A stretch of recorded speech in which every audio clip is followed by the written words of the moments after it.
La historia no se escribe solo con lo que pasó, sino con lo que se decidió ocultar. Estas historias ocurrieron de verdad. No fueron errores, no fueron casualidades. Una ciudad desapareció en una noche. Un mapa mostró lo imposible. Un hombre sobrevivió a lo que nadie debía sobrevivir. Y en uno de estos momentos, el mundo estuvo a minutos de desaparecer. Esta no es una teoría. Es historia real. Durante la mañana del 6 de agosto de 1945, la ciudad portuaria de Hiroshima, en el sur de Japón, sintió la inigualable explosión de Little Boy, la primera bomba atómica jamás lanzada. Tsutomu Yamaguchi estaba allí. Yamaguchi, un trabajador de la compañía japonesa Mitsubishi JKGY Kabushiki Kaisa, Industrias Pesadas Mitsubishi, se encontraba lejos de su ciudad natal cerrando acuerdos comerciales. Allí pudo experimentar de primera mano la cadena de acontecimientos que habría de cambiar su vida y, por extensión, la del mundo entero. Primero el rugir de los aviones, surcando los cielos de Hiroshima, después la radiante explosión de luz, fuerza y sonido, más tarde, el pitido en el oído y la contemplación de un paisaje devastado. Cuando Yamaguchi se levantó del suelo, otros 70.000 japoneses que se encontraban en aquel momento en Hiroshima, la mayor parte de ellos civiles, yacían muertos. Durante la mañana del 9 de agosto, la ciudad portuaria de Nagasaki, en el sur de Japón, sintió la también inigualable explosión de Fat Man, la última bomba atómica jamás lanzada contra población civil. Tsutomu Yamaguchi estaba allí. Yamaguchi había vuelto a su hogar en tren, simulando que el curso de los acontecimientos podía continuar tal y como había sido establecido antes de Hiroshima. En Nagasaki, en un refugio antiaéreo, con su familia, Yamaguchi pudo volver a experimentar los mismos acontecimientos: el rugir de los aviones, la radiante explosión de luz, el pitido en el oído, la contemplación de un paisaje devastado. El mismo horror. Pero Yamaguchi no había viajado en el tiempo, no estaba repitiendo los mismos acontecimientos que 3 días atrás, no estaba loco, tal y como sus compañeros de empresa le insinuaban cuando, entre alardes de escepticismo, debemos suponer, se mostraban incrédulos ante la posibilidad de que una sola bomba pudiera arrasar con toda una ciudad. Yamaguchi tan solo había recorrido los más de 400 kilómetros que separan el primer objetivo atómico del ejército estadounidense del segundo. Las 2 bombas fatídicas. Exhausto ante un fenómeno que no podía comprender, el imperio japonés anunció su rendición poco después, cuando, a modo de añadido, la Unión Soviética decidió invadir el país por el norte. Se firmó el armisticio, se puso fin a la Segunda Guerra Mundial y se hizo contabilidad. La acción del ejército americano, tildada por historiadores como Gabriel Jackson de crimen de guerra, había dejado entre 170.000 y 240.000 muertos. Todo ello obviando las duras consecuencias que la radiación desprendida por los artefactos dejaría en la población local. A nada de ello fue ajeno Yamaguchi. Él es a día de hoy el único hombre o mujer en ser reconocido por el gobierno japonés como el único superviviente a las 2 bombas atómicas que cambiaron su país para siempre. Estaba en Hiroshima y, guiños del destino, estuvo también en Nagasaki, y de un modo casi milagroso consiguió esquivar la fuerza destructiva de ambas bombas para contárselo a sus hijos y nietos. Murió en 2010, con 93 años de edad. Al igual que muchos otros supervivientes de ambas ciudades, Yamaguchi pasó, años después, a ser un Hibakusa, una anomalía histórica repleta de teórica radiación y de efectos secundarios imperecederos por los que habría de recibir un estipendio mensual y una serie de atenciones y beneficios por parte del gobierno japonés. Como él hubo muchos, pero no todos habían visto con sus ojos la explosión de las 2 bombas atómicas. En 2009, al borde de su muerte, Japón reconoció su singularidad. La particularidad de Yamaguchi reside en su cercanía. Al contrario que otros 160 supervivientes de ambas bombas, estuvo en las 2 zonas cercanas de las explosiones. En Hiroshima, de hecho, pudo contemplar la fuerza destructiva de Little Boy cuando, empleando aún los trenes que seguían funcionando pese a la hecatombe, contempló los 15 kilómetros a la redonda de casas derruidas e infraestructuras destrozadas que el estallido a 500 metros de la bomba atómica había provocado. Fue testigo, legado eterno del poder de una guerra nuclear. Y sin embargo, fue un hombre que vivió sin apenas consecuencias. Continuó viviendo con su mujer, también superviviente de Nagasaki, y tuvo 2 hijas más. El pequeño que con escasa edad también había pasado la prueba de fuego de Fat Boy vivió durante 58 años más, cuando murió de cáncer, tal y como su padre haría a una más provecta edad. Pero Yamaguchi no sufrió las penurias de otros japoneses, su piel permaneció intacta, contó con una larga vida, continuó trabajando para Mitsubishi años después, se jubiló, y tan solo en la recta final de su vida tuvo problemas relacionados con la radiación. No todos los afectados tuvieron la misma suerte. La mayoría murieron. Quienes siguieron adelante, lo hicieron a menudo con evidentes secuelas físicas, ya fuera en forma de malformaciones posteriores transmitidas a sus hijos o con cicatrices corporales que, en casos extremos, convirtieron a los Hibakusa en receptores de cierta discriminación dentro de la rigurosa sociedad japonesa. Tanto a nivel social, perspectivas matrimoniales o amorosas, como laboral, las heridas de las dos bombas atómicas perduraron durante décadas. Yamaguchi, sin embargo, no escuchó nunca más el rugir de los aviones, la radiante explosión, el pitido en el oído. Los hechos que contempló desataron otra guerra, gélida, donde la amenaza nuclear, los acontecimientos de Hiroshima y Nagasaki a los que sobrevivió, neutralizaron las grandes ofensivas bélicas globales. Se lanzaron más bombas, pero aquellas solo las sintieron las olas y las rocas. En materia atómico-militar, Yamaguchi fue el único hombre que lo vio, literalmente, todo. Los mapas han sido, están siendo y serán, una pieza clave en la historia de la humanidad. Los cartógrafos llevan miles de años perfilando la Tierra de nuestro planeta, una silueta que ha ido cambiando a lo largo de los siglos y con Europa y Asia como los protagonistas indiscutibles en la cartografía. Sin embargo, a partir del siglo XVI, la obsesión cambió al oeste, ahora queríamos cartografiar América. 500 años antes, exploradores nórdicos ya pisaron el continente americano, alcanzando las costas de lo que hoy es Canadá y parte de Estados Unidos y plasmando su visión en un mapa. Este documento vikingo refleja a la perfección esa perfección de la silueta europea y el boceto, o la mancha, que era el continente americano. Y, entre todos los mapas incipientes de América, puede que el más intrigante sea el de Piri Reis. El motivo es que es muy preciso para su época y el autor afirmó que se basó en unos perdidos mapas, supuestamente, dibujados por Cristóbal Colón. En la era de los descubrimientos, exploradores como Colón, Magallanes o Vasco da Gama encontraron su mejor aliado en los mapas. Estos ayudaban a cruzar los océanos, pero a medida que lo hacían, iban plasmando su visión del Nuevo Mundo en mapas para ayudar en la planificación de futuras expediciones. El mapa de Juan de la Costa de 1500 es considerado el primero que incluye una representación de América.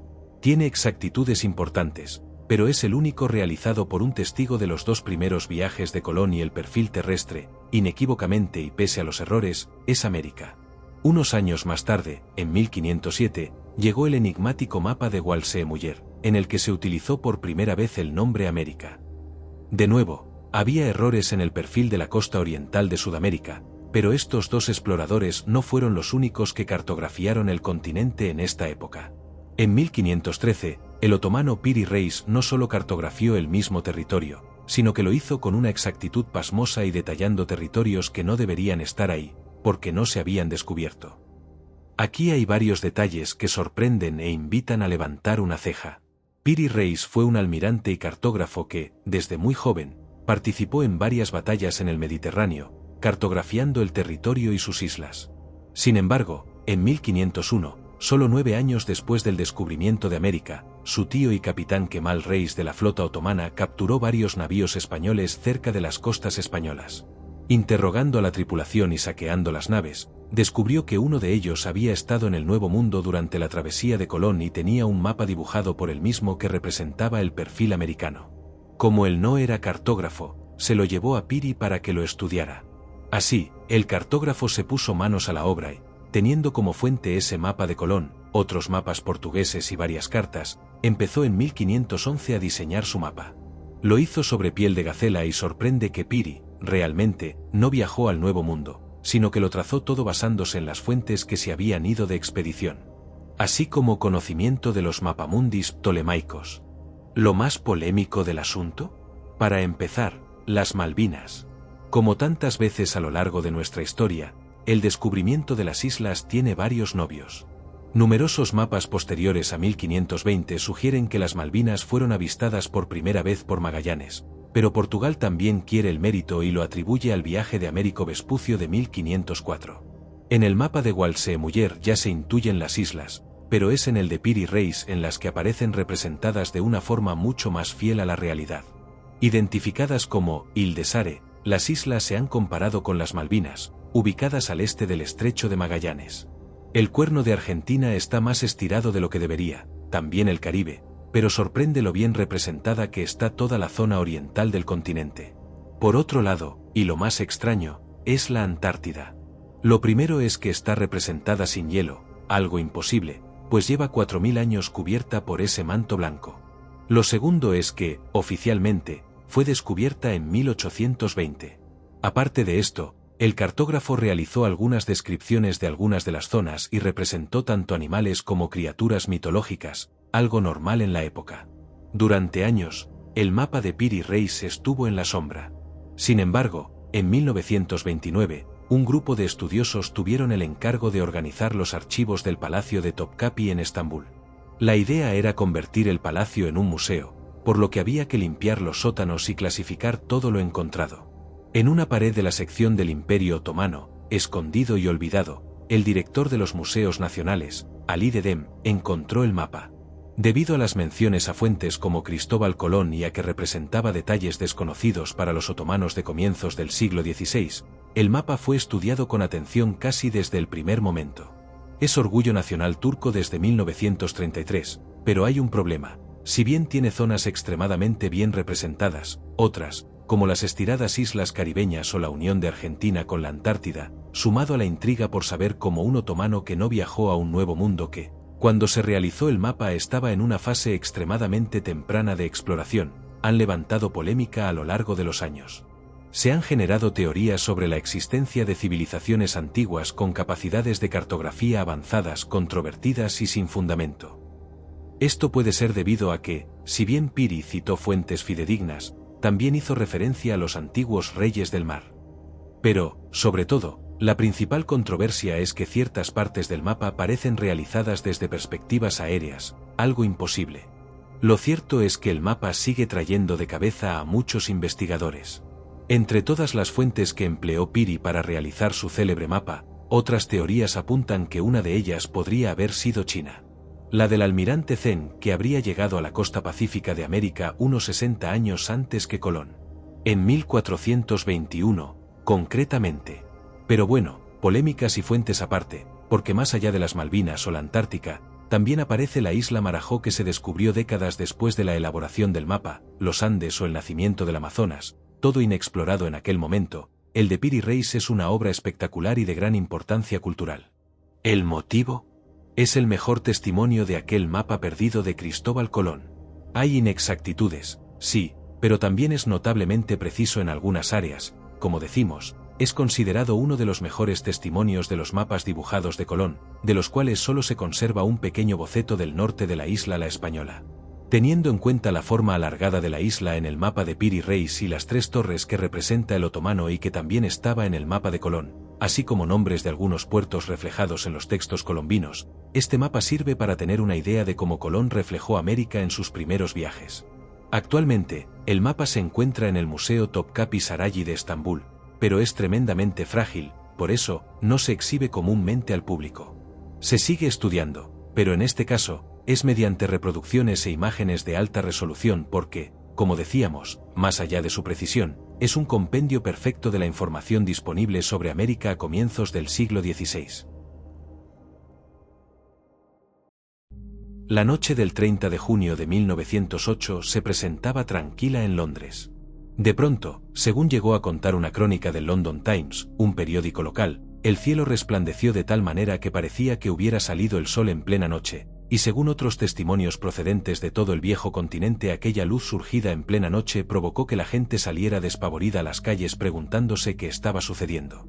Muy lejos de allí, en la meseta siberiana, pasaban 17 minutos de las 7 de la mañana cuando la quietud del bosque junto al río Tunguska se vio sacudida por una terrible explosión que se escuchó en toda Rusia. La detonación se llevó por delante una área boscosa de unos 2.150 kilómetros cuadrados de extensión, arrancando de cuajo más de 80 millones de árboles. ¿Qué pudo haber ocasionado una devastación como aquella? Con la noticia extendiéndose como un reguero de pólvora por todo el país, el gobierno zarista quiso aprovechar la circunstancia y presentar ese acontecimiento como si de un castigo divino se tratase, preocupado por una más que evidente amenaza de revueltas. Pero tuvieron que pasar 19 años para que se permitiera a una misión científica acercarse hasta el lugar del desastre. En 1927, el mineralogista soviético Leonid Kulik fue el encargado de dirigir la primera expedición a Siberia para investigar lo que había ocurrido en Tunguska. A su llegada, el tiempo parecía haberse detenido justo en el momento de la explosión, casi 20 años atrás. Nada más comprobar la envergadura de la destrucción, Kulik ya apuntó la posibilidad de que el culpable de aquello hubiera sido un meteorito. Y en concreto, un bólido. Los bólidos son meteoros que presentan un enorme brillo y que desde la Tierra se perciben como si fueran bolas de fuego. Así pues, la misión de Kulik se encaminó a localizar los restos de un gran cuerpo metálico, posiblemente de níquel, que corroborara las sospechas del científico. Pero transcurrieron más de 10 años y nunca se encontraron ni restos de ningún cuerpo celeste ni del cráter que tendría que haber provocado un impacto como aquel. La falta de pruebas sobre la naturaleza de lo que había golpeado Siberia aquella madrugada provocó que se especulara con la posibilidad de que, en realidad, el culpable del desastre hubiera sido un cometa. A diferencia de los meteoroides, la mayor parte de los cometas están compuestos por agua congelada, por lo que al estallar desaparecen sin dejar ningún rastro. Pero para Kulik, su hipótesis de que había sido un meteorito lo que había golpeado Tunguska seguía siendo la más plausible. Para el común de los mortales era un misterio todo lo que había sucedido allí aquella lejana madrugada, pero para Kulik los renos muertos, las olas en el río y los árboles arrancados de raíz eran la prueba evidente de un terrible impacto en la atmósfera. En la actualidad, los modelos matemáticos que se han generado para poder estudiar el posible origen cometario del impacto en Tunguska sugieren que el hielo que compone estos cuerpos celestes se habría fundido al impactar contra la Tierra. Así pues, la hipótesis del meteorito continúa siendo la más creíble. Pero no fue esta la única explicación que se dio al misterio. También se llegaron a plantear hipótesis mucho más peregrinas e incluso fantasiosas. En 1965 se dijo que el objeto que explotó en Tunguska pudo haberse tratado de un meteorito de antimateria. En 1973 se afirmó que lo que chocó contra la Tierra en Siberia no fue un meteorito, sino un agujero negro, algo que se ha demostrado imposible. E incluso se ha llegado a decir que se trataba de una nave extraterrestre. En 1978 se descubrieron en una turbera de la zona algunos fragmentos minúsculos que los investigadores creían que podían ser de origen meteórico. En 2013, un equipo de investigadores publicó los resultados del análisis de estas micromuestras. Según sus conclusiones, estos fragmentos tienen 22 veces más hierro que níquel, lo que demostraría que no son de origen terrestre. A principios de la década de 1990 por fin se despejaron las incógnitas, o eso se creyó.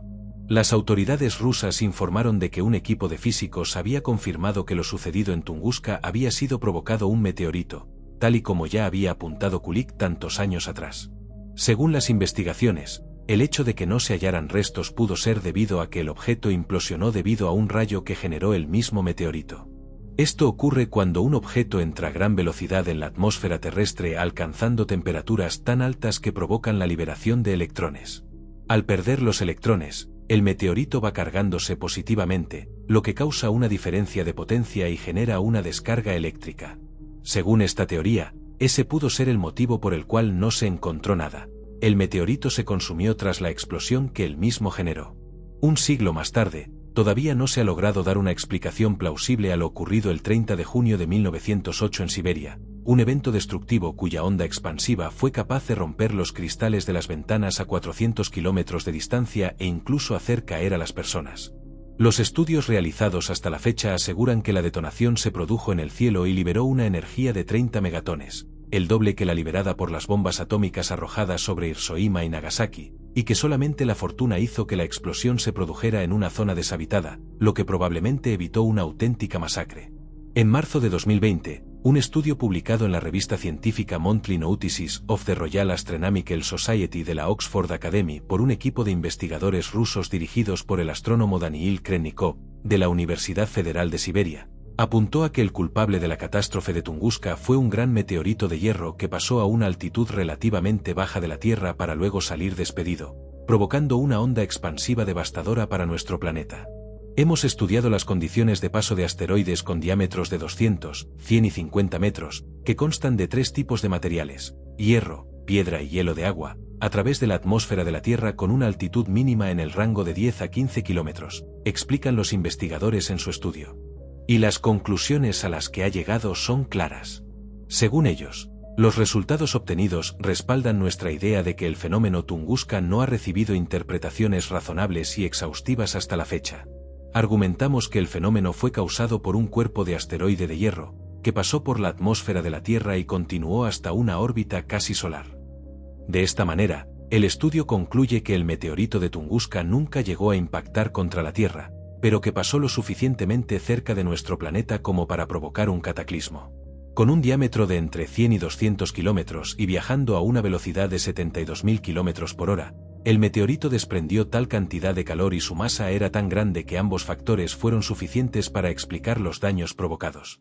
El estudio también asegura que el paso del meteorito por nuestra atmósfera le hizo perder parte de su masa, lo que provocó que el hierro se desprendiera y se convirtiera en gas y en plasma. Una vez oxidado por la atmósfera y en suelo terrestre, sería totalmente indetectable, como si nunca hubiera caído. A pesar de que los autores confían en la certeza de su hipótesis de trabajo, el equipo señala que la investigación aún presenta ciertas lagunas que espera lograr resolver en un futuro próximo, como por ejemplo el hecho de poder dar una respuesta adecuada a cómo se formó la onda de choque, como la que se produjo con el reciente meteorito que cayó en la ciudad rusa de Chelyabinsk en 2013. De hecho, es una más de las muchas preguntas que aún quedan por responder acerca de un misterio que ha planeado sobre la historia de nuestro planeta durante más de un siglo. Todas estas historias ocurrieron de verdad. No son leyendas. No son teorías. Y aún así, la mayoría no aparecen en los libros. No porque no importen, sino porque alguien decidió que no debían recordarse. La pregunta es, ¿cuántas historias como estas siguen ocultas y nunca llegaremos a conocer? Si quieres seguir descubriendo historias reales que casi fueron borradas, suscríbete.